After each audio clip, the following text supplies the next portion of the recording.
Magdamag na binayo ng malakas na hangin at ulan ang Borongan, Eastern Samar. Abot bewang ang baha sa ilang kalsada. Ayon sa lokal na pamahalaan, umabot na sa 24,000 residente ang lumikas doon.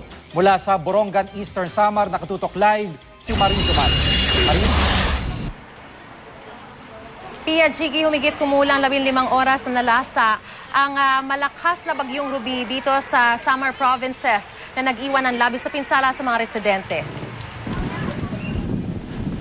Sa kasagsagan ng pananalasa ng bagyong Ruby kagabi, nagtumbahan ang mga motorsiklong ito na nakaparada sa gilid ng kalsada. Ang mga puno ng nyog, paulit-ulit na isinasayaw ng malakas na hangin na halos ikaputol nito. Sa mismong hotel na aming sinilungan, natangay ang yero na bahagi ng bubong nito. Sa lakas ng hangin, hindi na kinaya ng 8 tao na itulak ang main door ng hotel para pilit itong maisara. Nawasak din ang ceiling fan, kisame at chandelier ng hotel. Nagkabasag-basag ang mga salaming pinto at bintana. Kaya ang tubig pumasok na at umagos sa mga hagdan. Sa halos buong panahong nananalasa ang bagyo, walang naging sandigan ng mga tao kundi ang panalangin. Mas malakas yung bagyo ngayon kasi matagal. Nakakatakot kasi masyadong malakas. Malakas, akala ko end of the world na talaga. Panalangin din ang nagbigay sa amin ng pag-asa ng halos 3 oras kaming matrap sa loob ng sinasakyan naming van. Nakababa pa ang aking cameraman at assistant cameraman. Pero nang pababa na sana ako ay natigilan kami sa sobrang lakas na ng ulan at hanging umuungol pa. Nanatili muna ako at van driver namin sa van habang naghihintay ng tiyempo. Hindi rin kami agad napuntahan dahil sa lakas ng hangin. Mas nangamba kami ng paulit-ulit ng bumabangga hanggang sa tuluyang tumilapon ang tricycle sa van na ikinabasag ng likurang salamin namin.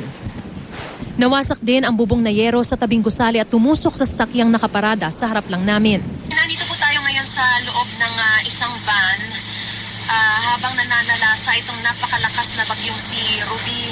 Sa sobrang lakas po ng hangin ay ayan po halos umaalog-alog na itong sinasakyan naming van at talagang yung tunog niya umuungol na sa sobrang lakas ng hangin at ilang oras na rin pong hindi tumitigil yung napakalakas na ulan.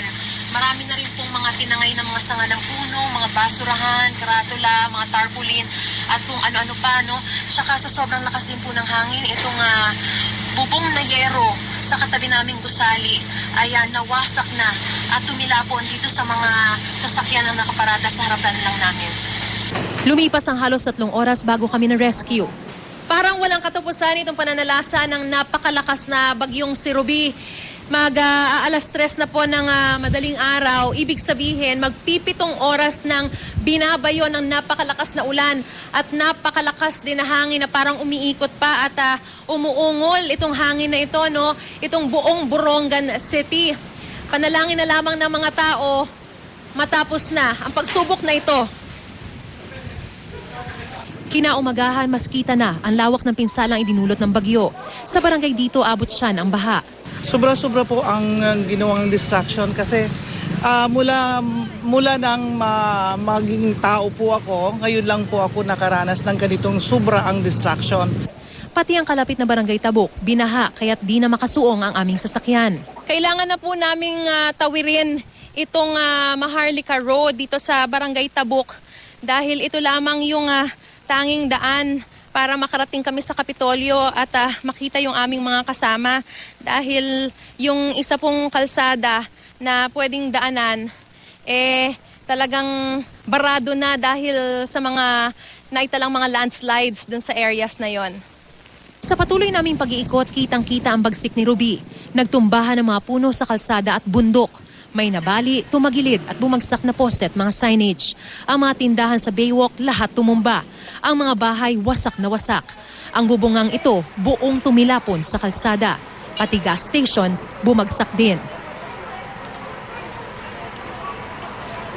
Sige, sa pag-ikot natin sa iba't ibang mga barangay dito, na especially dun sa mga areas na talagang halos lahat ng mga residente ay nawala ng tahanan, hiling lamang nila ay mabigyan sila agad ng tulong na pagkain, damit at mga materyales sa pagpapagawa muli ng kanilang mga tahanan. Sige. Maraming salamat, Marie Dumal.